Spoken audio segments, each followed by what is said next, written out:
Right, so I'm back. Yeah, I had to get it. I couldn't not get that. That was too rare an item not to get. And it's looking like I'm going to have quite a few rare films on my collection, really, because like I said, Michael's an incredibly rare film. John Travolta. It's actually hard to source it because you write Michael, for instance, into the search bar, and there's a lot of films referencing Michael, whether it's an actor, whether it's like Michael Flatley, Lord of the Dance, anything with the name Michael in it becomes hard. So it's hard to narrow it down. Um, because you could try and narrow it down as much as you want, but it really depends on what the seller has put as the title.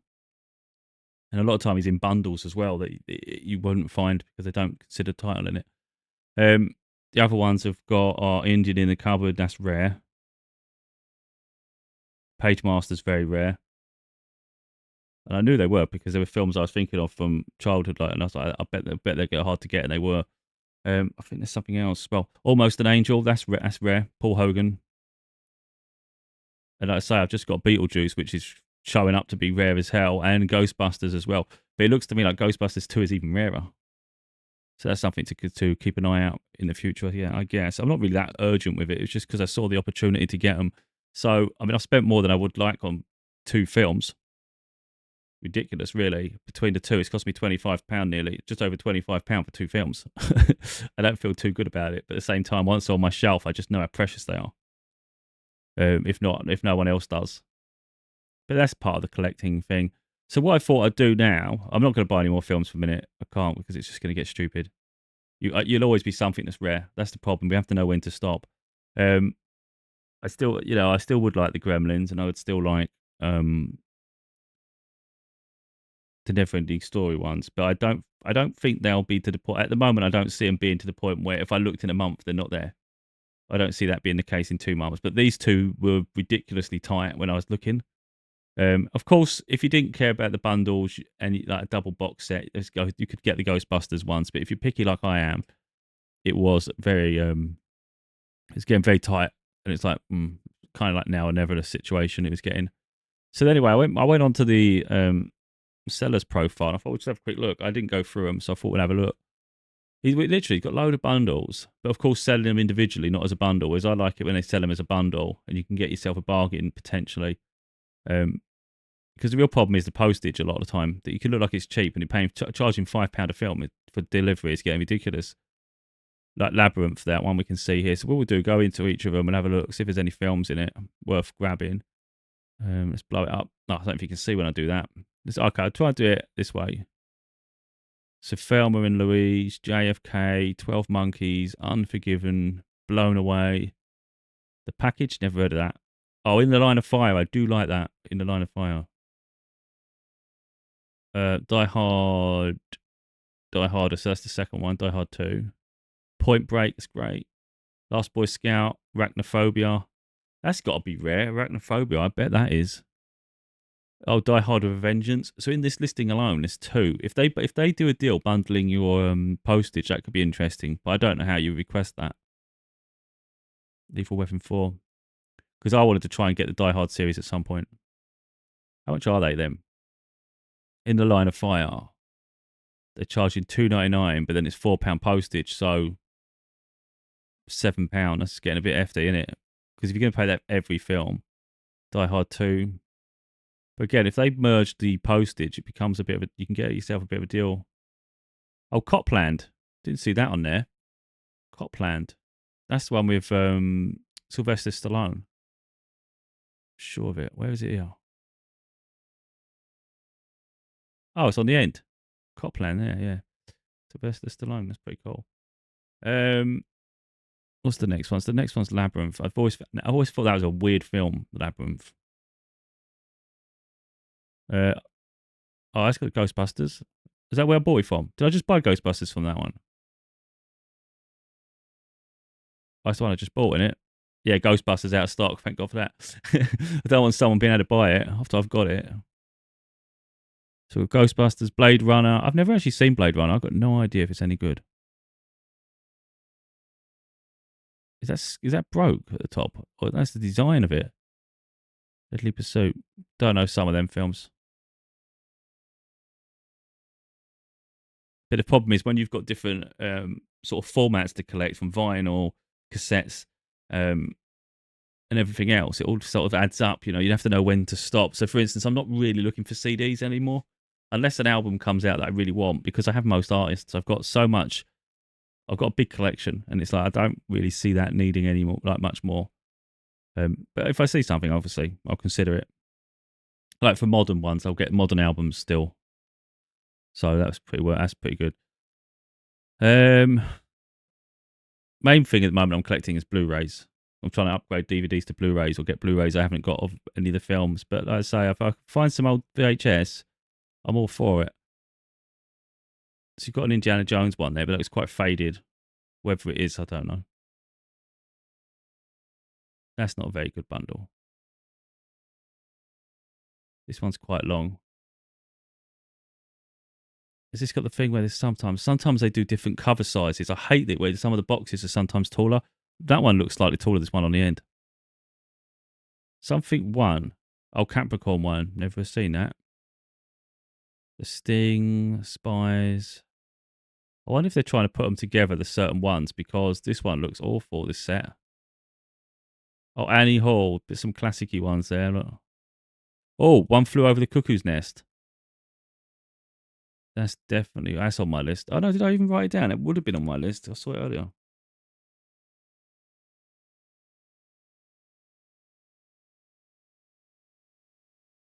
I don't think I did write it on my list.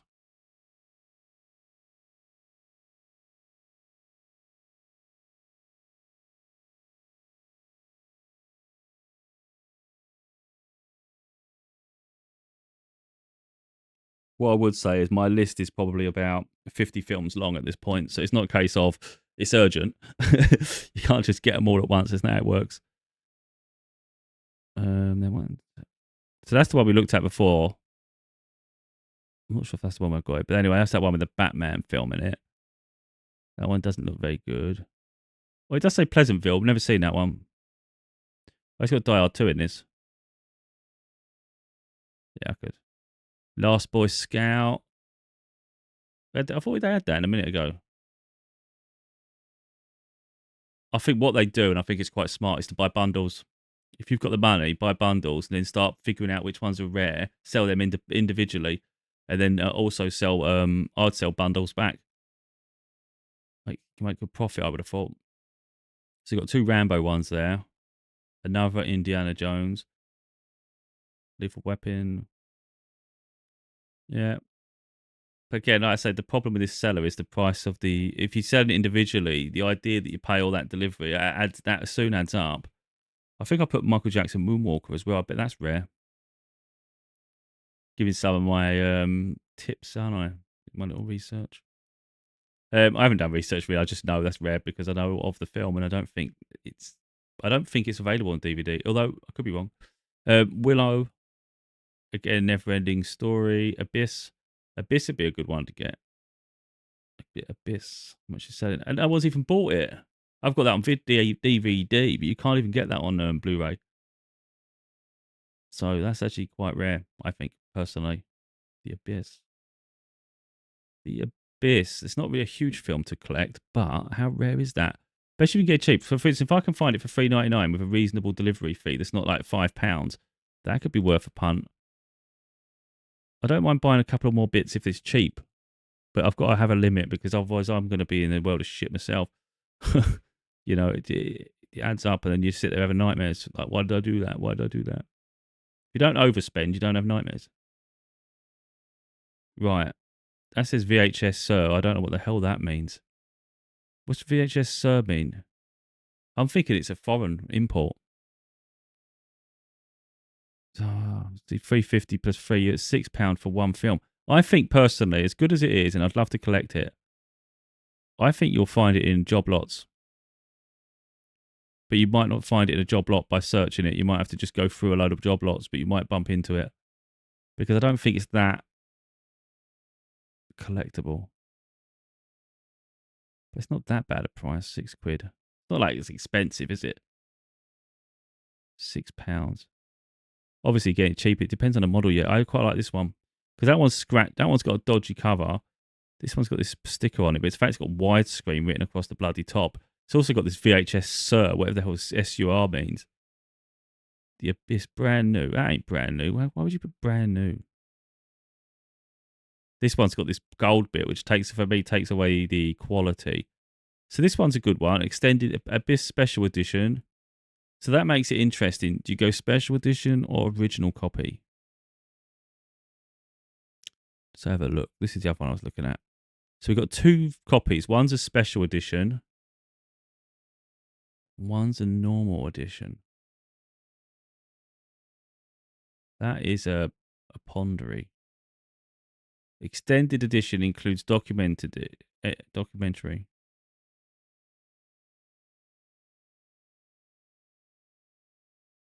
That makes it really uncomfortable for me, to be honest. I think my DVD special edition, I'm leaning more towards getting the one that's not a special edition. Because I think there's no way that's new. It's just wrapped it up. They probably reconditioned it and wrapped it up. Or is it fake? That's a problem, isn't it? What you don't want is someone that's recorded it, put a sticker on the top, made a cover, and then they reprint it. I'd have to do a little bit of research to find out, really, I think, if what the original cover looked like. I wouldn't want to get caught up in anything here where I'll buy something, you think it's better, and it's crap. So if we've got this one or this one. Obviously, special edition could be cool, but... And as good as that looked, like I said, the DVD, I quite like that cover. I'll think about it. It's not. I'm not in a rush to get it because you could do that on every film. You know, you start thinking everything's bloody rare. You end up going down a minefield of chaos. So I was looking up Gremlins. We've gone Ghostbusters. We've gone to the Abyss. And again, and that's what's good about looking up. Again, if anyone's interested, it's if you look at bundles, it gives you ideas for films. So like you might not be thinking of something, and then boom, you look and go, oh yeah, I remember that film. Then you start just going everywhere. Like High Fidelity. Was it High Fidelity? Oh, it wasn't. But there was a film called High Fidelity, I think, with Jack Black, and that's a good film. Freaking of, that's a good film. See, my head's going everywhere now. It isn't even there, but I just thought of it. And I want Sleepless in Seattle.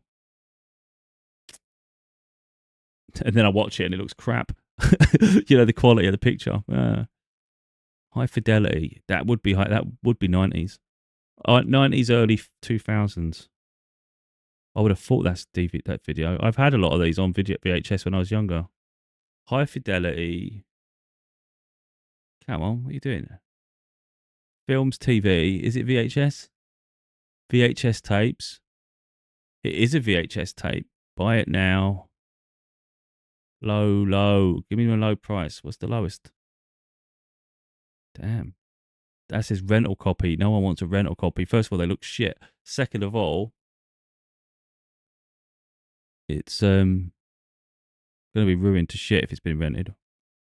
So you've got 2 different covers here. We've got this red one and the orange one.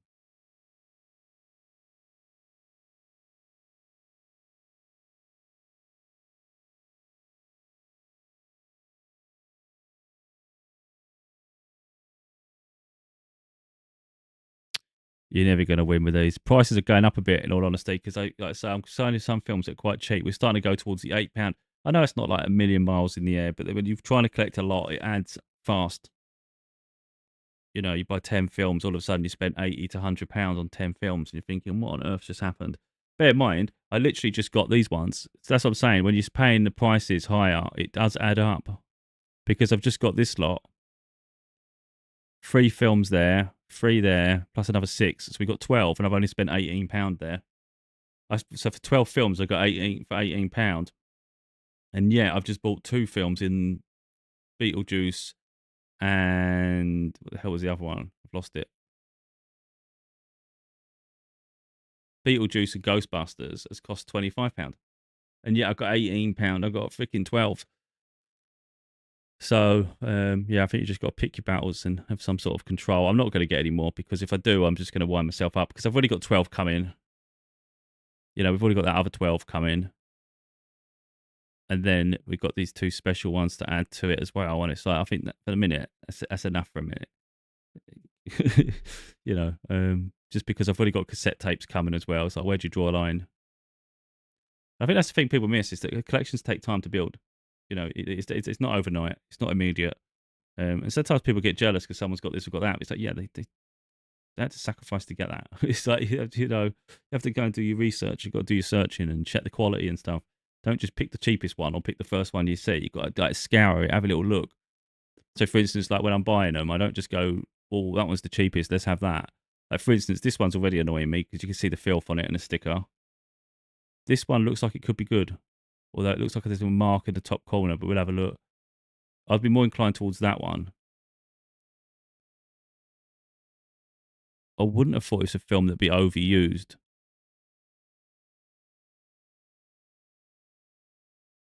The cover, it looks perfectly fine. You got a degradation there at the top actually on this bit. But I'm not looking for it to be mint. I mean, you can't ask for something from apart from like 20, 30 years ago or however long it is. You can't expect it to hold up perfectly. You know, that's just not that's a ridiculous standard. And if you're going to do that, then you are going to pay an arm and a leg. I think a little bit of degradation along the top there isn't the end of the world. Because you could say, "Oh no, I want it mint," and then you grab it, and then you freaking touch it, dents it. Now you're in the same situation, you know. No copyright date on that one, but it looks fine. Looks good. Should be a date here somewhere. When was it released? If it took the photo too high up, it needed to go a bit lower. I think it's 96 or something, maybe. High Fidelity. I wonder when that released. Oh yeah, it's my own fault. Maybe. Surely everything normally has a date. Oh, it's got a bit of a breakage there at the bottom. It's only the sleevey bit, plastic. That's a good film, that.